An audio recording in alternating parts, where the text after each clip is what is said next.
Guys, अगर आपको English में यह कहना हुआ कि मैं किसी कार्य को करना जानता हूँ या मैं जानता हूँ किसी कार्य को कैसे किया जाता है, जैसे मैं जानता हूँ चाय कैसे बनाई जाती है या मैं चाय बनाना जानता हूँ, ऐसे सेंटेंसेस को हम आपको बोलना होता है। मैं क्रिकेट खेलना जानता हूँ या मैं जानता हूँ क्रिकेट कैसे खेला जाता है। मैं कार चलाना जानता हूँ, मैं बाइक चलाना जानता हूँ, मैं अंग्रेज़ी बोलना जानता हूँ, मैं खाना बनाना जानता हूँ या मैं जानता हूँ कैसे खाना बनाया जाता है। ऐसे सेंटेंसेस को इंग्लिश में आप कैसे बोलेंगे? I know how to action, I know how to action. आप ऐसे नहीं बोलेंगे कि आई नो मेक टी, मैं चाय बनाना जानता हूँ, आई नो प्ले क्रिकेट, मैं क्रिकेट खेलना जानता हूँ। ये आपका गलत तरीका हो जाएगा। क्यों? क्योंकि इन तमाम क्रियाओं में आप एक प्रोसेस पाते हैं, एक तरीका पाते हैं, तो उस तरीके को बताने के लिए आप इस्तेमाल करते हैं I know how to action, यानी उस काम को कैसे किया जाता है।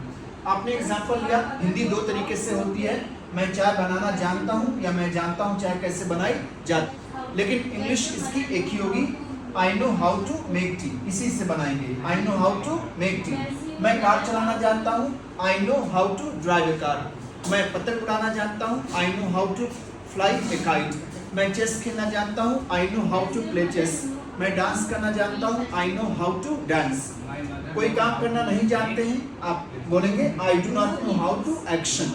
मैं गाना गाना नहीं जानता हूँ, I don't know how to sing a song. मैं कार चलाना नहीं जानता हूँ, I don't know how to drive a car. मैं झूठ बोलना नहीं जानता हूँ, I don't know how to tell a lie. Question आप करेंगे, डू को आप आगे लाएंगे, do you know how to action. आपके पास सेंटेंस है कि आप चाय बनाना जानते हैं या क्या आप जानते हैं चाय कैसे बनाई जाती है। दोनों के लिए एक ही इंग्लिश होगी, do you know how to make tea, do you know how to make tea.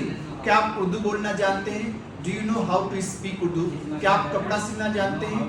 Do you know how to stitch clothes. तो हिंदी आपकी दो तरीके से होती है, मैं चाय बनाना जानता हूँ या मैं जानता हूँ चाय कैसे बनाई जाती है। और इसकी इंग्लिश क्या होगी? एक ही तरीके से, I know how to make tea. और यह कहना बिल्कुल ही गलत होगा, बोलना बिल्कुल ही गलत होगा, आई नो स्पीक इंग्लिश। आपका बिल्कुल ही गलत ग्रामर है। सही ग्रामर क्या है? कोई काम करना जानते हैं या किसी कार्य को कैसे किया जाता है, आप बोलेंगे I know how to action से। All the best.